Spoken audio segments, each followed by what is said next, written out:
오늘은 계시록 제14장 말씀을 배경으로 함께 은혜를 나누겠습니다. 지난 13장에서 우리는 바다에서 열불 7머리 그런 짐승이 바다에서 나왔습니다. 그리고 그 땅에서도 2뿔의 짐승이 이렇게 나옵니다. 바다에서도 짐승이 나오고 땅에서도 짐승이 나와서 용에게 권세를 받아요. 용에게 권세를 받아가지고 그 받은 권세로 많은 기적과 이적을 나타내고 일으키는 것을 보았습니다.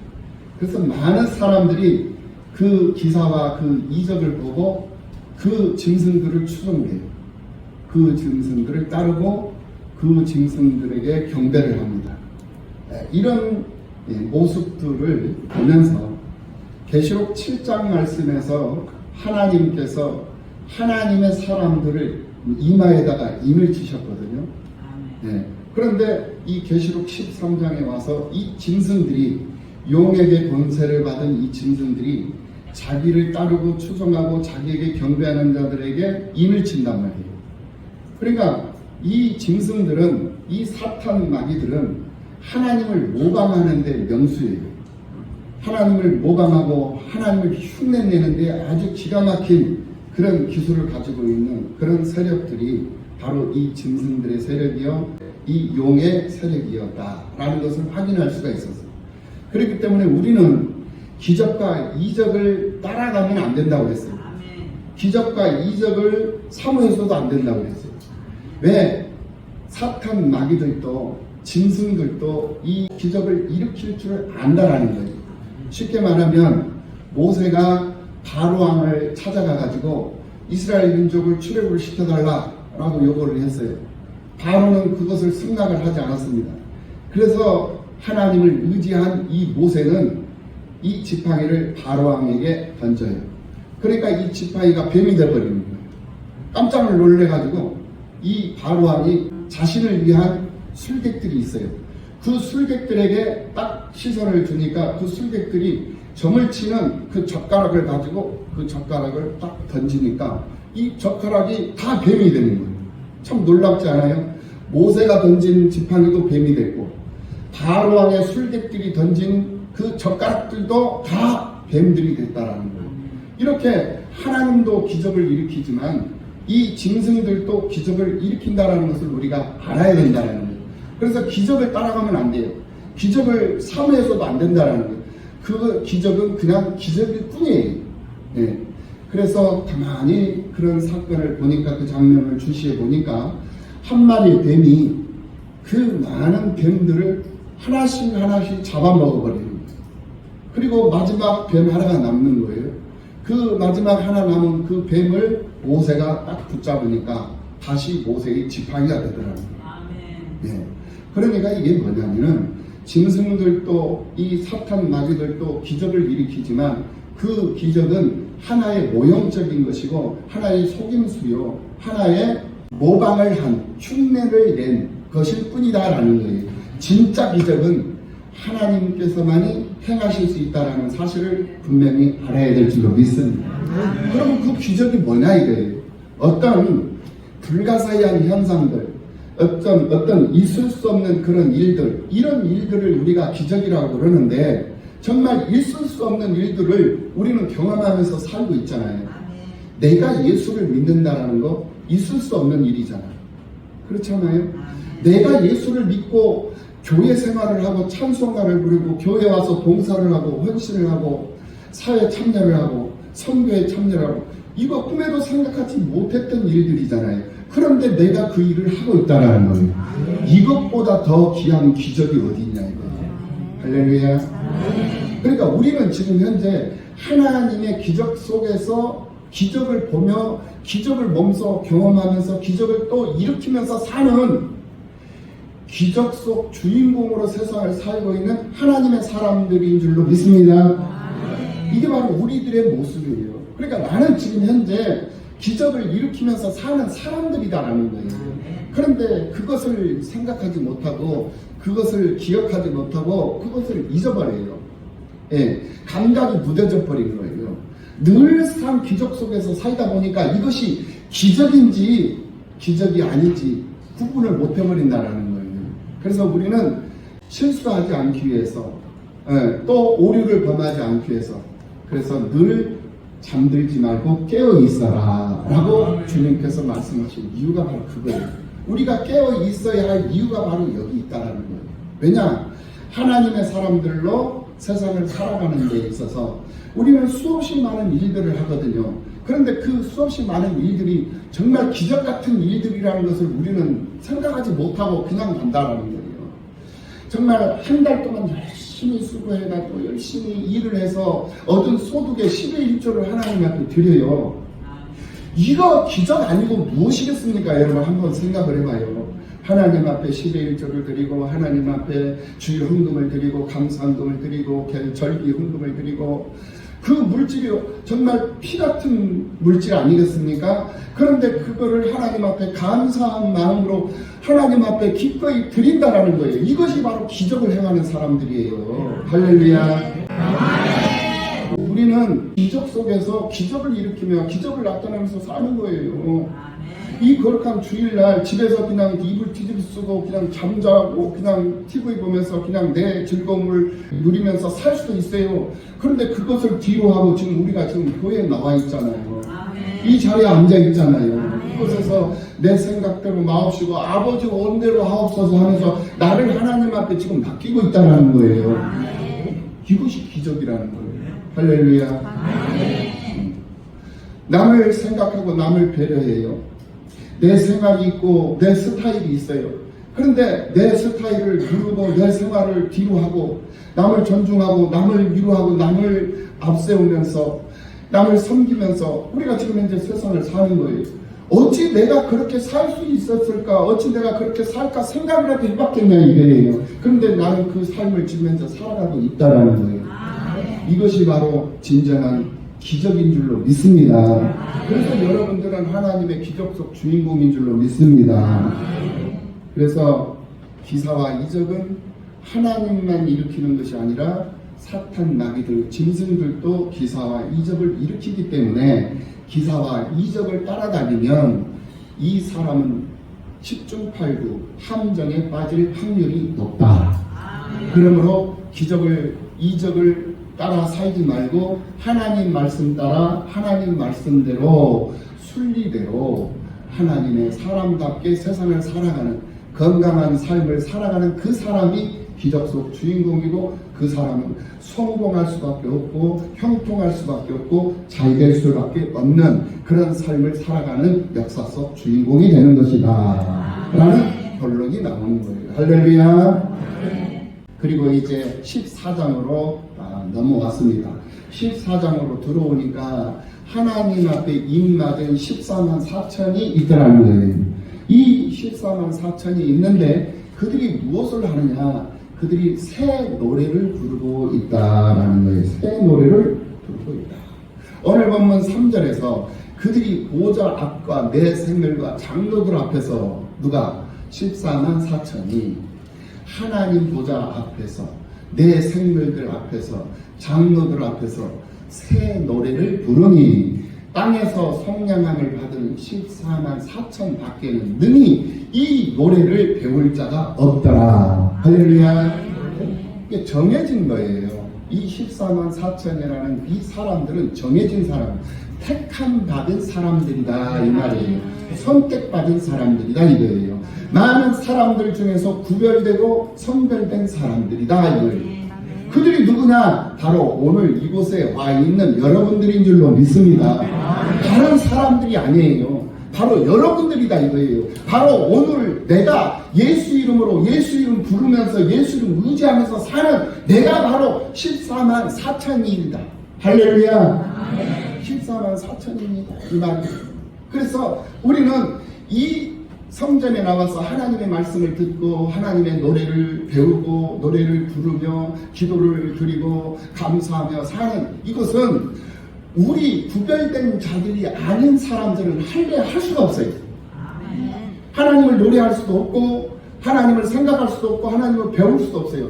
그러니까 이곳에 들어와서 하나님 말씀 배우고 하나님 말씀 따라 노래하며 즐거워하는 이 삶은 오늘 우리들이 아니고는 그 누구 이 세상에 있는 사람들은 할 수 없다는 거예요. 그래서 오늘 본문에서 속량함을 받은 14만 4천 밖에는 능히 이 노래를 배울 자가 없느니라 라고 말씀을 했거든요. 그런데 오늘 본문 2절 말씀으로 들어가 보니까 이들이 부르는 노랫소리가 어떤 노랫소리였느냐, 바로 맑은 물소리와도 같고 큰 물의 소리와도 같은데, 내가 들은 소리는 검은고 타는 자들이 검은고를 타는 것 같더라 이거예요. 그래서 이 소리라는 것은 참 중요한 거예요. 그러니까 이 피아노 소리도 맑은 소리, 고운 소리, 땡땡 피아노. 네. 이 광고송이 있잖아요. 그렇죠. 로고송이 있어요. 맑은 소리, 고운 소리, 땡땡 피아노, 땡땡. 여러분들 기억나시죠? 네. 그러니까 피아노도 여러 피아노들이 있지만 땡땡 이 피아노는 아주 맑고 고운 소리라는 거예요. 그러듯이 오늘 우리들도 우리가 내는 이 소리가 있는데, 이 내는 소리가 아주 고운 소리, 아주 맑은 소리, 많은 물소리와 같은 그런 소리. 물소리가 얼마나 아름답습니까? 여러분들 그 계곡 같은 데 가서 가만히 누워 있으면은 그 산새 소리, 그 물 흘러가는 그 물소리, 이런 소리들이 나를 편안하게 만들고 나를 치유해 주잖아요. 할렐루야. 그러니까 다윗이 한 손에 수금을 들고 살았거든요. 한 손에 들고 있는 그 수금을 타면서 소리를 냈던 거예요. 그 소리가 뭐냐, 하나님을 노래하는 소리, 하나님을 찬송하는 소리였거든요. 그 소리를 들은 악명이 들린 사울왕이 치유함을 받아요. 그래서 이 소리라는 것은 굉장히 중요한 거예요. 그래서 찬송하는 소리, 기도하는 소리, 전도하는 소리, 복음을 증거하는 소리, 상대방을 높여주고 상대방을 격려해주고 상대방을 인정해주는 그 소리, 상대방을 이해해주고 배려해주는 그 소리, 이 소리는 맑은 소리와 같은 소리로, 때로는 우리 소리와 같은, 번개와 같은 그런 천둥치는 소리와 같은 그런 웅장하고 장엄한 소리도 될 수 있는 거예요. 그래서 우리가 이 찬양을 할 때도 중창을 하고 합창을 할 때 픽소리 나지 않고 음이탈 하지 않고, 그러면서 화음을, 모든 사람들이 화음을 이루면서 이렇게 찬양을 하고 소리를 내면 그 소리 자체가 나를 흐뭇하게 하고 나를 행복하게 하고 나를 살만나게 하는 소리가 된다는 거예요. 할렐루야. 그래서 우리가 내 소리가 튀지 않도록 하기 위해서 절제도 하고 자중도 하면서, 그러면서 서로 마음을 합치고 서로 소리를 합쳐서 아름다운 하모니를 이루어 가지고 많은 사람들에게 기쁨을 주고 많은 사람들에게 희망을 주는 그러한 노래를 하면서 우리가 세상을 사는 것 아니겠습니까? 이와 같이 소리라는 것은 참 중요한 소리가 되는 것인데, 이 사도 요한이 들은 이 소리는 검은고를 타는 자들이 검은고를 타는 것 같은 소리처럼 들렸다는 거예요. 얼마나 아름다운 소리로 들렸으면은 이게 검은고 타는 소리처럼 들렸겠느냐 이 말이에요. 그런데 이 인마들 이 14만 4천이 누구냐, 이것이 중요한 거예요. 오늘 본문 4절 말씀을 보니까, 오늘 본문 4절에서 이들은 14만 4천, 이 사람들은 여자와 더불어 더럽히지 아니하고 있어요. 여자를 이 계시록에는 세 가지로 이렇게 나오는 것을 볼 수가 있어요. 여자가 여러 모양으로 이렇게 나오는데, 여기서 말하는 이 계시록에서 말하는 이 여자는 바로 음녀, 음란한 여자를 말하는 거거든요. 이 세상에서 가장 큰 음녀가 어떤 음녀냐면은, 음란한 여자냐면은 바로 문화와 문명이라고 했어요. 문화와 문명, 이것이 바로 여자를 기우하는 것이다 이거예요. 그래서 이게 바로 가장 더럽고 추악한 음녀다라는 거예요. 이 음녀와 음행을 하지 않는 사람이 없어요. 이 문화와 문명에 마음을 빼앗기지 않는 사람이 없다라는 거예요. 우리는 하나님 앞에 구별된 사람들이에요. 하나님 앞에 구별된 사람들은 하나님과 교제하면서 하나님만을 생각하고 하나님이 기뻐하시는 일을 하면서 그런 삶을 살아가야 할 의무가 있는 사람들이거든요. 그런데 그런 생각과 그런 의무를 준수하면서 살아야 되는데 잠깐 문화에 빠져버려요. 마음을 빼앗겨 버린다고 해요. 인터넷에 마음을 빼앗기고 스포츠에 마음을 빼앗기고 또는 도박에 마음을 빼앗기고 또는 화려함에 TV에 마음을 빼앗기고 그래서 하나님을 잊어버리고 하나님을 생각하지 못하고 자기 즐거움에 빠지고 자기 쾌락에 빠지고 자기 목적, 자기의 어떤 방향에 그냥 사로잡혀서 빠져버린다는, 이것이 바로 문화와 문명, 즉 음료와 음연하는 결과가 되는 거예요. 그러니까 이 여자와 더불어서 자신을 더럽히지 않았다라는 말은 뭐 장가가지 않고 결혼하지 않고 이런 얘기가 아니라 바로 이 세상 문화와 문명에 내가 마음을 빼앗기지 않고 세상을 사는 사람이었다라는 말이 되는 거예요. 할렐루야. 그리고 정치, 이 정치에 현혹되지 않았다라는 거예요. 굴복하지 않았다라는 거예요. 예를 들어서 코로나 팬데믹 사태에 의해 가지고 교회가 얼마나 지난 그 정권 때 얼마나 많은 핍박을 받았습니까? 그 교회가 문을 닫았어요. 교회가 예배를 드릴 수 없는 그런 이 행정부에서 이 정치적으로 이 방해를 해버리니까 예배를 못 드리는 거예요. 그리고는 겨우 허락을 하는데 숫자를 몇 명씩만 들어가서 예배를 드려라, 이렇게 숫자를 정해버리는 거예요. 그래서 정부가, 이 정치가 교회를 탄압하는 그런 상황이 벌어져 버렸거든요. 교회는 굉장히 방역도 아주 철저하게 하고 앞서서 이 사회보다 더 앞장서서 방역 관리도 하고 위생 관리를 하면서 예배를 드렸거든요. 그랬는데 이 정부에서 정치가 이 종교에 개입을 해가지고 종교를 탄압하고 억압을 해버리는 그런 상황이 발생된 거거든요. 그러다 보니까 많은 교회들이 거기에 호응하지 않을 수가 없었어요. 호응 안 하면 벌금이 들어오고, 호응 안 하면 조사가 들어오고, 잡혀가가지고 또 조사를 받을 이런 상황이 와버리니까, 그래서 많은 교회들이 정치 탄압에 순종하고 순응하면서 살았던 거거든요. 일제시대 때도 신사참배를 했던 종교인들과 똑같은 형식이에요. 그런데 우리 교회는 거기에 순응하지 않았어요. 우리는 우리의 믿음을 지키면서 위생관리 정확하게 하고 방역관리 정확하게 하면서 예배를 드렸던 것을 볼 수가 있어요. 시청에서도 와서 받고 구청에서도 와서 봤어요. 간격 유지하면서 이렇게 정해진 시간에 예배를 드렸던 거예요. 우리는 그 정치와 타협을 하지 않냐고, 우리는 하나님의 사람답게 예배를 준수하면서 수하면서 믿음 생활을 했던 것을 우리는 분명히 기억하고 있습니다. 이것이 바로 세상 문화와 타협하지 않고 정치 세력 탄압에 우리가 굴복하지 않고 믿음으로 세상을 정복했던 초대교회의 성도들의 이 믿음과 같이 오늘 우리들도 이 초대교회 성도들의 정신을 가지고 이 믿음을 지키면서 이 믿음을 고수하면서 지금까지 믿음의 삶을 살았던 우리들이다 라고 자부할 수 있다는 거예요. 여러분들 공감하시지요? 네. 이렇게 이 여자라는 것은 음령, 즉 세상 문화, 정치적 탄압 이런 데에 자신을 더럽히지 않냐고, 자신을 굴복시키지 않냐고, 오히려 순결한 자로 어린 양이 어디로 가든지 그 어디로 인도를 하든지 그 어린 양을 따라가는 그러한 사람들이었다라는 거예요. 이 어린 양은 바로 예수 그리스도다라고 말씀을 드렸어요. 이 예수 그리스도는 바로 이 하나님의 말씀, 성경 66권이 바로 예수 그리스도요, 우리의 진리요, 우리의 생명이 된 이 귀한 진리의 말씀이다라고 말씀을 드려요. 그러니까 여기서 어린 양이 어디로 인도하든지 따라가는 자다라고 말씀을 했어요. 말씀 따라 말씀대로 세상을 살았다라는 거예요. 할렐루야. 이것이 바로 하나님 앞에 인정받는 성도의 삶이요, 이 사람들이 바로 14만 4천 인받은 사람들이다. 할렐루야. 우리가 바로 14만 4천 속에 들어있는 하나님의 입맞은 하나님의 사람들인 줄로 믿습니다. 세상을 하나님의 사람들로 살아가는 것만큼 대단한 건 없어요. 앞으로 가면 갈수록요, 예수를 믿는 거 힘들어져요.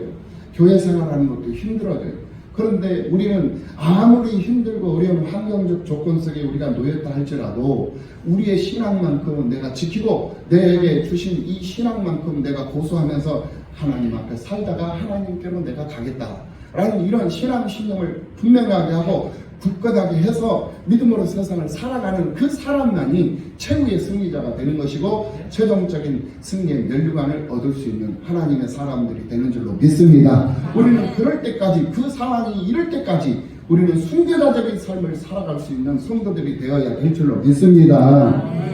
그래서 사람들이 세상을 살면서 근심과 걱정, 불안과 염려가 그 사람을 떠나지 못하는 이유가 있어요. 왜 그 사람을 근심, 걱정, 염려가 떠나지 않는가? 그 이유가 뭐냐? 바로 자신이 처해 있는 상황과 자신이 기대를 하고 있는 그 기대감이 서로 일치되지 않기 때문에 불안하고 사람들이 걱정하는 삶을 살아가게 된다라는 거예요. 현재의 상황이 자신의 기대감을 충족시켜주지 않기 때문에, 그래서 자신이 힘들 수밖에 없다라는 그런 판단이 들기 때문에 사람들은 불안해하는 것이고 염려하며 세상을 살게 되더라는 거예요. 이렇게 볼 때 인간들의 불안과 염려라는 것은 자기 삶에 대한 기대감 때문에 오는 현상이다라고 우리가 이야기해 볼 수가 있을 것입니다. 하나님께서 불순종한 인간을 세상에다가 남겨놓으실 때에는 그만한 이유가 있기 때문이었음을 우리는 생각해 보게 됩니다. 우리가 원하는 삶, 우리의 기대치를 만족시켜 주시려고 독생 성자를 이 땅에 보내준 것이 아니라 하나님께서 언약하신 당신의 말씀을 이 땅에 이루시기 위해서, 성취시키기 위해서 독생자 예수 그리스도를 이 땅에 보내주신 것이다 라는 말씀이다 라는 말입니다. 사람이 세상에서 불안해할 수밖에 없는 것은 자신만의 일을 생각하면서 살아가기 때문에 불안할 수밖에 없는 삶을 살아가게 된다는 것. 자신을 이 세상에 있게 하신 하나님을 생각해야 되는데, 자신을 이 땅에 보내주신 그 하나님을 생각하기보다는 자신의 일에 더 많은 관심을 갖고 애착을 가지면서 살고 있기 때문에 현실로 인한 불안감과 염려와 근심이 그 사람에게서 떠나지를 않는다는 거예요. 그래서 사람들은 늘 불안하고, 그리고 그 불안한 근심을 해소하기 위해서 자기 생존에 필요한 것을 제공해 줄 수 있는 어떤 힘 있는 대상을 찾게 되는 것이고, 그래서 능력 있는 신비로운 어떤 상대를 생각을 하고 그런 대상을 만들어 가지고 그 대상이 찾았다, 그 대상이 이것이다 라고 확신이 들고 생각이 들면 그에게 절을 하고 그 앞에 머리를 조아리면서 자신의 모든 것을 그에게 맡기게 된다는 거예요. 이걸 우리가 잘 알아야 돼요. 그래서 샤머니즘적인 그런 신비주의적인 그러한 사상, 그런 어떤 요소들이 우리의 삶 속에 잠재적으로 잠재되어져 있어요. 왜 이런 현상들이 잠재되어져 있느냐? 이유가 뭐냐? 태초에 우리 인간들이 창조될 때, 우리 인간들이 하나님 앞에 만들어질 때 하나님을 알만한 이런 모습으로 만들어졌거든요. 그래서 하나님의 형상을 따라 하나님의 모양대로 만들어진 거예요. 그러니까 우리의 모양은 이 모습이 모양이 아니라 행동되어주는 이 모습을 보고, 야, 저 꼴 좀 봐라, 저 사람 저 모양 좀 봐라, 저 꼴 좀 봐라, 이런 말을 하잖아요. 그 모양을 말하는 거예요. 그럼 그 모양은 어떻게 나타나느냐? 그 사람의 성격에 의해서 그 사람의 모습이 나타나는 거예요. 삶의 모습이 나타나는 거예요. 그러니까 성격이 급한 사람들은 막 움직이는, 나타나는 그 행동하는 모습이 막 급하게 막 보여지고 나타나잖아요. 성격이 조금 느린 사람들은 그 행동하는 모습도 느린 나타나잖아요. 그러니까 저 사람 저 모양 좀 봐라, 저 사람 저 꼴 좀 봐라. 이 말은 그 사람이 어떤 사람인가를 그 모습으로 보면서 나타난다라는 거예요. 예. 이것이 바로 하나님께서 당신의 형상과 모양을 따라 만들었다라는 것은 어디까 모르게 신의식, 하나님의 의식을 갖고 이 세상에 만들어졌다는 거예요. 그런데 그 의식을 갖고 만들어져 있던 그 사람들이 이제는 하나님께서 에덴 동산에다가 법을 만들어 놓으셨어요. 율법. 하라는 것과 하지 말라는 것. 하라는 것은 두 가지, 하지 말라는 건 한 가지였잖아요. 하라는 것은 뭐냐면 두 가지. 생명나무 과실을 먹어라. 그리고 각종 나무에 있는 실과를 먹어라. 이게 뭐냐면 생명나무의 과실은 영원한 생명을 의미하는 거예요. 생명나무 과실을 먹어야 우리가 영원히 살 수 있는 거예요. 이 생명나무 과실이 뭐냐? 바로 하나님의 말씀이다라는 거예요. 그러니까 오늘 우리들도 이 하나님의 말씀을 보고 듣고 먹어야 돼요. 네, 그래야 우리 영원히 사는 거거든요. 그리고 각종 실과를 먹어라. 각종 실과는 뭐냐? 육의 모습이거든요. 육이 건강하고 강건하게 천수를 다하는 삶을 살려면은 이 각종 신과를 먹고 살아야 되는 거예요. 그래서 우리는 영혼도 구원을 받아야 되지만 몸도 구원을 받아야 되는 거예요. 영혼만 구원받으면 안 되는 거예요. 몸도 구원을 받아야 돼요. 우리가 천국을 가잖아요. 우리가 죽어서 천국 가지만 죽어서만 천국 생활해서는 안 된다니까요. 살아있는 지금 이 현실 속에서도 우리는 천국을 누리며 천국의 삶을 사는 사람들이 돼야 된다는 거예요. 할렐루야. 이것이 우리가 영육간의 구원받은 구별된 자, 선택된 자, 성별된 자로 세상을 사는 성도들의 모습이 되는 거예요. 그래서 예수를 잘 믿는 사람은 이 땅에서 사는 삶도 형통하게 되어져 있어요. 네, 풍요롭게 되어져 있어요. 네, 넉넉하게 되어져 있다라는 거예요. 궁금하지 않습니다. 절대로 가난하지 않아요. 실패하지 않습니다. 물론 예외 규정은 있습니다. 하나님께서 교육하시기 위해서, 하나님께서 이 사람을 훈련시키기 위해서 이 사람을 훈련시키는 하나의 방법으로 때로는 궁핍하기도 하고 때로는 환난 가운데 처하기도 하셔요. 하나님은 때리시기도 하시고 하나님은 싸매시기도 하시고 넘어지기도 하시고 일으키시기도 하고 수월에 던지시기도 하시고 지옥으로 던지시기도 하시고 그 지옥에서 건지시기도 하시고 천국 생활하기도 하시고 이게 우리 하나님이거든요. 하나님은 전지전능하신 하나님이시잖아요. 그래서 하나님은 모든 것이 다 가능하신 하나님이에요. 그렇기 때문에 우리가 하나님의 기쁨이 되고 하나님의 즐거움이 되고 하나님을 감동시키는 우리의 삶을 살아간다면 하나님은 나를 보고 그냥 내버려 두시지 않아요. 나를 보고 기뻐하시고 즐거워해서 무엇인가 하나라도 사탕 하나라도 주고 싶고 뭐 하나라도 좀 좋은 거 주고 싶은 것이 아버지의 자식을 향한 심정인 거예요. 할렐루야. 그러니까 우리가 하나님 앞에 정직하게 하나님을 감동시키고 하나님을 기뻐하는 삶을 살잖아요. 그러면 하나님은 내 필요가 무엇인가를 이미 알고 계시는 하나님이시거든요. 그러니까 내가 구하지 아니할지라도 우리 하나님은 나에게 누르고 흔들어 넘치도록 채우시고 부으시는 하나님이라는 거예요. 할렐루야. 그래서 예수를 잘 믿으면 육적인 삶도 구원함을 받는 거예요. 그래서 육적인 삶도 천국 생활을 한다는 거예요. 그래서 이 땅에서도 천국 생활을 하는 거예요. 네, 이 땅에서도 천국 생활을 한다. 그리고 천국 가서도 우리가 죽어서도 천국으로 가는 것이고 이것이 바로 영육간의 구원을 받은 성도들의 모습인 줄로 믿습니다. 오늘 9절 11절 말씀을 봅니다. 또 다른 천사 곧 셋째가 그 뒤를 따라 큰 음성으로 이르되 만일 누구든지 짐승과 그의 우상에게 경배하라 이마에나 손에 표를 받으면 그도 하나님의 진노의 포도주를 마시리니 그 진노에서 안에 섞인 것이 없이 부은 포도주라. 거룩한 천사들 앞과 어린 양 앞에서 불과 유황으로 고난을 받으리니. 할렐루야. 네. 불과 유황으로 고난을 받으니라고 말씀하고 있는 것을 볼 수가 있어요. 이게 뭐냐면은 누구든지 짐승과 그 우상에게 경배하고 이마와 손에 표를 받으면 그도 하나님의 진노의 포도주를 마시게 된다라는 거예요. 여기서 말하는 이 짐승이 뭐냐 이게 이 짐승은 바로 타락한 인간이에요. 타락한 인간. 예. 바로 예수를 가장했을 뿐 정작 그 안에는 예수가 없는 사람들이다라는 거예요. 그러니까 뭐냐 우리가 계시록 13장에서 우리가 배웠죠. 바다에서 7두씩각 짐승이 나왔어요. 땅에서 2뿔 짐승이 나왔어요. 그들이 기적을 보이고 이적을 막 일으킨단 말이에요. 용에게 권세를 받아가지고. 그러면 바다에서 나온 이 짐승은 무엇이고 땅에서 나온 짐승은 뭐냐? 계시록 10장 2절 말씀 보십시다.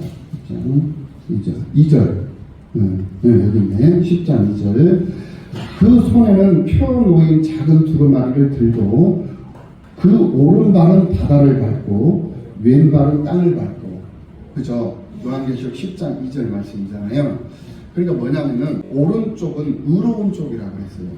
네? 오른쪽은 의로운 쪽, 왼쪽은 의롭지 못한 불의한 쪽이에요. 그러니까 여러분들 초등학교 입학을 할 때 손수건 가슴에 달고 선생님이 바른 손 하면은 왼손 들었어요? 반응을 좀 해줘요. 바른 손 들어. 바른 손 들어. 그러면 오른손을 들어요. 이것이 바로 의로운 쪽이에요. 오른쪽. 그러니까 오른발로 바다를 밟고 있잖아요. 그죠? 오른발은 바다를 밟고 있고 왼발은 땅을 밟고 있고 이 말이에요. 그러니까 바른 쪽, 오른쪽 이건 뭐냐면은 오른발은 바다를 밟고 있다는 이건 바다의 세계. 바다의 세계는 물의 세계거든요. 물은 생명을 의미하는 거예요. 할렐루야. 그러니까 생명의 세계를 의미하는 거예요. 생명의 세계. 예. 그러니까 생명의 세계는 곧 어떤 세계냐면은 바로 신앙의 세계. 믿음의 세계인 줄로 믿습니다. 믿음의 세계다라는 거예요. 그러니까 오른발은 바다를 밟고 있다는 말은 천사가 이 믿음의 세계에 있는 천사를 의미합니다. 땅을 밟고 있어요. 땅은 믿음이 없는 세계, 불신의 세계. 13장 1절에서 내가 보니 바다에서 한 짐승이 나오는데 뿔이 열이요 머리가 7이라. 바다에서 한 짐승이 나왔다. 이거는 곧 믿음의 세계에서 짐승이 나왔다는 거예요. 그러니까 이게 뭐냐, 사입이에요. 적그리스도, 가짜라는 거예요. 하나님을 흉내내는 가짜 목사, 하나님을 흉내내는 가짜 교회, 사이비, 이것들이 나와 있다 이거예요. 믿음의 세계에서. 그리고 또 하나 땅에서 13장 11절에서 내가 보면 또 다른 짐승이 땅에서 올라오니 그랬어요. 두 번째 짐승은 땅에서 올라왔어. 땅은 어떤 세계다? 불신의 세계라고 했어요. 불신의 세계에서 나오는 짐승. 그러니까 믿음의 세계에서, 신앙 세계에서 나오는 짐승이 있고 불신의 세계에서 나오는 짐승이 있단 말이에요. 그들이 다 용처럼 말을 하더라. 사탄처럼 말을 한다 이거예요. 그리고 그 사탄에게 그들이 13장 13절 말씀은 큰 이적을 행해.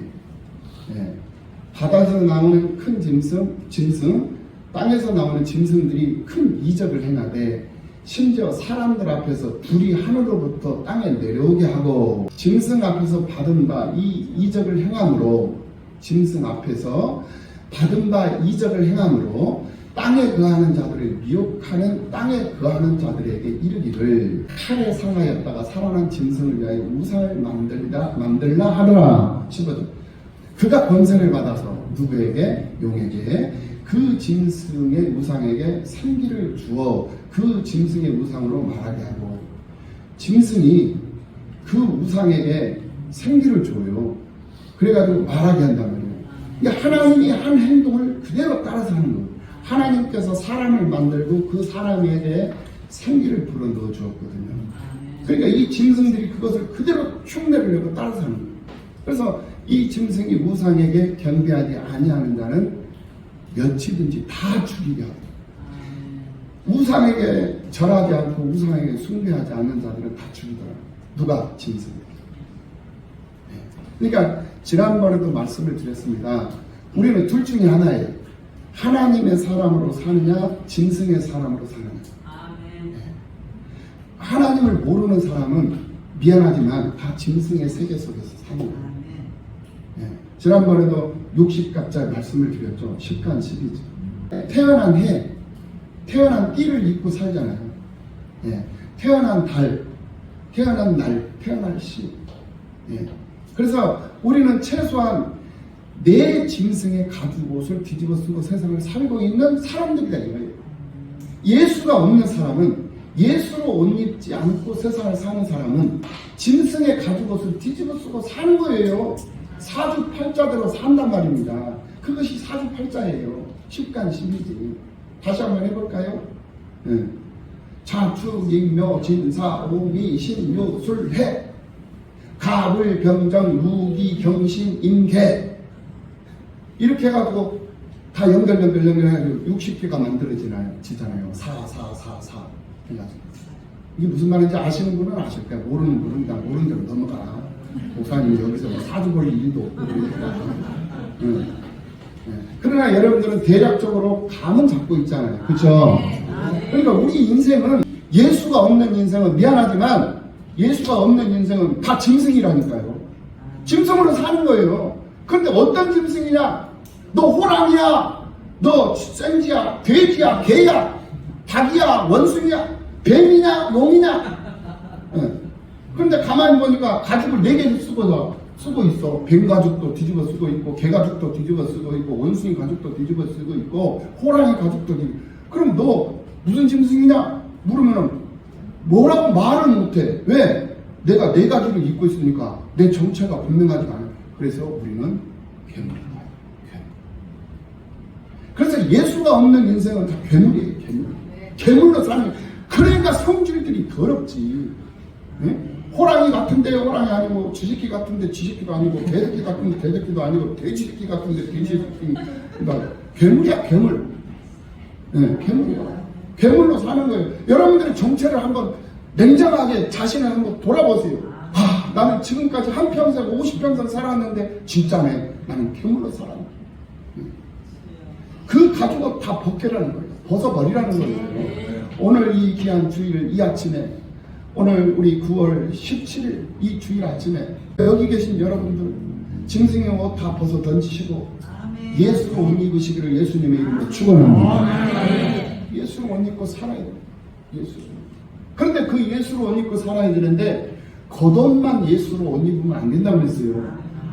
겉옷은 그 사람의 신분을 가리키는 것이 겉옷이거든요. 겉옷. 그래서 어떤 옷을 입고 사느냐에 따라서 그 사람이 군인이다, 그 사람이 엔지니어다, 그 사람이 박사다, 그 사람이 요리사다, 그 사람이 미용사다, 이렇게 신분을 나타내잖아요. 옷은 그 사람의 신분을 나타내는 거예요. 그래서 우리는 예수 그리스도로 옷 입고 산다라는 것은, 겉옷을 입고 산다라는 것은 내가 예수 그리스도인이다, 예수의 사람, 하나님 앞에 인침을 받은 14만 4천이다 라고 자랑하면서 간증하면서 나타내 보이면서 세상을 사는 거예요. 그게 그 사람의 신분이다. 나 짐승 아니야, 나 괴물 아니야, 나는 예수야. 이 신분을 보이면서 사는 거라니까요. 그래서 우리는 예수로 옷 입고 사는 거예요.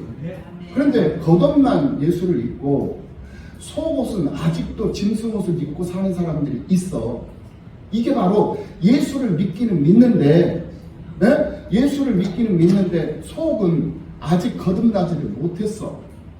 인성 훈련이 덜 됐어. 그래가지고는 양심, 이 속 사람은 아직도 배지만 또 못한 모습으로 세상을 살고 있는 사람들이 있다 이거예요. 그래서 속옷까지도 우리는 예수로 옷 입은 사람들이 되어야 한다. 이 말씀을 드리는 거예요. 할렐루야. 그래서 우리는 속옷, 이 속은 뭐예요? 그 사람이 심성 아니겠습니까? 성품, 심성, 인성.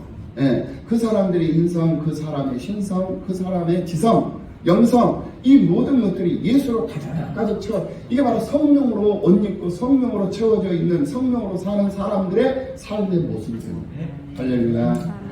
오늘 이 귀한 시간에 하나님을 만나고 하나님을 경험하는 여러분들의 삶이 되시기를 예수님의 이름으로 축원합니다. 우리들의 삶이 하나님을 만나는 삶, 하나님이 있는 삶이 되어야 한다는 거예요. 로마의 압제에서 자신들을 해방시켜줄 영웅을 그들이 기다렸다라는 말씀입니다. 하나님께서는 분명히 자신들이 기다리는 영웅 같은 존재를 보내줄 것이다 라고 이스라엘 백성들은 그렇게 믿고 살았던 거예요. 그런데 보니까 정작 하나님의 아들이 왔다 라고 스스로 자초한 사람이 나타났는데, 그 사람은, 그 사람의 조건은 그들이 생각하는 그런 영웅과는 전혀 거리가 먼 사람이었다는 거예요. 이것이 예수님이 이스라엘 사람들에게 배척을 받은 이유였어요. 자신들이 생각할 때는 정치적 지도자로 생각을 했는데 정치적 지도자가 아니고 영적인 지도자, 믿음의 지도자, 마음의 지도자로 오셨다라는 거예요. 그러니 이들이 이해가 안 되는 거예요. 자신들의 생각, 자신들의 지식, 자신들의 이 바랬던 그 바램, 이런 것들이 하나도 충족되는 것이 없는 거예요. 예수님의 그 모습은. 그래서 예수님을 죽이고, 예수님을 죽이는데 그냥 죽이는 것도 아니었잖아요. 십자가에 참혹하게 죽였던 것이거든요. 왜? 그들이 원하고 그들이 바라던 그런 기대가 깨어져 버리니까, 꿈이 무너져 버리니까 분풀이를 한 거예요. 예수님에게 하나님께 분풀이를 했다라는 거예요. 그래서 세상이 영웅을 원하는 것도 그 영웅을 통해서 자신들도 영웅처럼 강해지고 싶다라는 그런 바람 때문에 그렇다. 예. 사람들이 왜 능력 있는 지도자, 능력 있는 대통령을 원합니까? 그 이유가 뭐예요? 그것은 바로 그로 인해서 자신도 잘 살고 싶다라는 그런 바람 때문에 능력 있는 지도자를 원하고 능력 있는 대통령을 원하는 것 아니겠습니까? 사람들이 영웅을 중심으로 모이는 이유가 바로 여기에 있는 거예요. 이와 같이 짐승은 강한 모습으로 우리 앞에 등장을 하게 되어 있어요.